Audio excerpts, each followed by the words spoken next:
njalo ngalesi sikhathi sonyaka omncane nomdala ubuthana lapha ukubungaza ukuphela konyaka.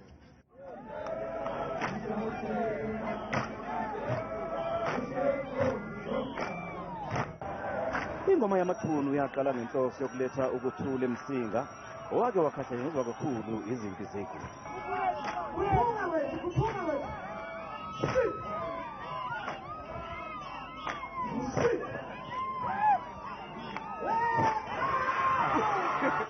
Ingoma ke akusiyingoma zingakaqhathwa ngamawana.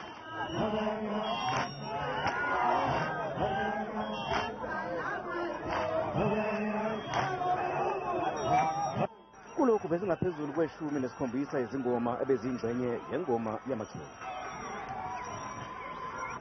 Endabeni zethu kumzansi wethu Channel 163 nginguvusizwe Langa ngibika ngisemathuneni emsinga KwaZulu-Natal.